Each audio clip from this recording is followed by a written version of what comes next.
Hi, this is Chris Thompson from CJTDigital Ltd. Just presenting a video case study for some managed AdWords that we run for a client in the manufacturing retail sector. Now, their monthly budget is around about the £4,000 mark, and we employ a search and shopping campaign for them to obviously drive sales on their website. I can't disclose the actual client and the product, the end product, but needless to say, they do manufacture the product and they do retail it directly. So without further ado, let's just have a quick look at their Google Analytics dashboard, which is what some of the things we set up for them to monitor the performance of AdWords. So if we go over here now, we're looking at the full month of June, and we're looking at total revenue through the e-commerce site of 26,000 from 521 transactions. This is a monitor of the traffic right now, but that's not what we're looking at. We're looking at this figure here, the PPC ROAS. Now this is return on ad spend. So for every £1 spent, they're getting 3 back. So their total return on investment is 231%.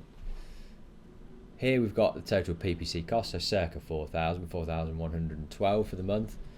And its direct attributable revenue from PPC is 13,000, so that gives you the ROAS of 331%.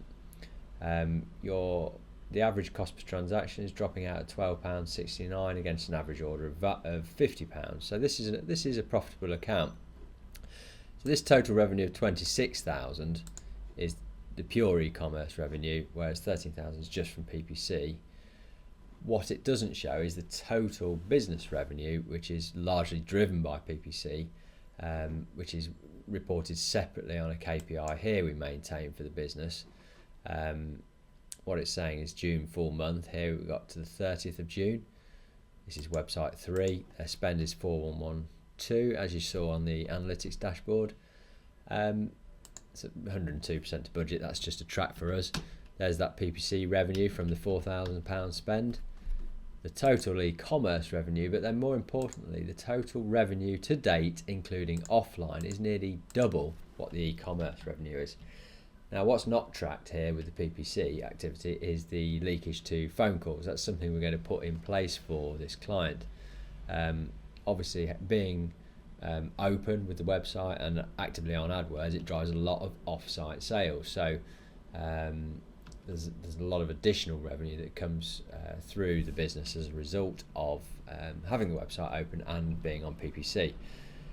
So what that does give is we monitor also some visit targets here, so we're over visit targets. You saw the PPC cost per conversion. So whereas the PPC ROAS, so the direct attributed revenue from PPC, gives 300%, what it actually drops out in terms of business ROI is actually 1,142%. Now we're over the moon with this account. If you can get to total revenue, if you can get to the point where your AdWords is just 10% of your total revenue, then you're generally in a good place, and your ROAS is often sort of in the 300% mark. So this is what we aim to do for clients.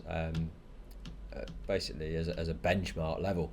So a little side note here, we also run some Bing activity for them. Whilst Bing is not obviously the same size as Google, it's probably 20% of the search market, thereabouts. It's a smaller audience, but needless to say, spending a small amount, we get some reasonable revenue and a slightly higher ROAS. So the combination of using Google search, Google shopping, obviously search remarketing and display remarketing in the mix to boost the revenue, we're achieving some very strong sales performance for this particular client in the manufacturing retail sector. So that really concludes the quick video case study. I thought I'd do it by video because there's no disputing the figures, they're there. There's no Photoshop work. You can see that these are the actual tracked figures day by day. You can see ROAS goes, peaks at 800% here, 1,000%, days of 200, and there are low days, 75% here, 90%, but it's the average. It's the average at the end of the month, full month, that we're worried about. and we track it on a weekly basis with the client, going through this kind of KPI every week and make decisions on the AdWords account accordingly. So if you'd like to speak to me about managing your AdWords account, then please give me a call. It's Chris Thompson at CJTDigital. That's Chris at CJTDigital.co.uk, and my contact details will be in the LinkedIn post. Thanks very much. Bye for now.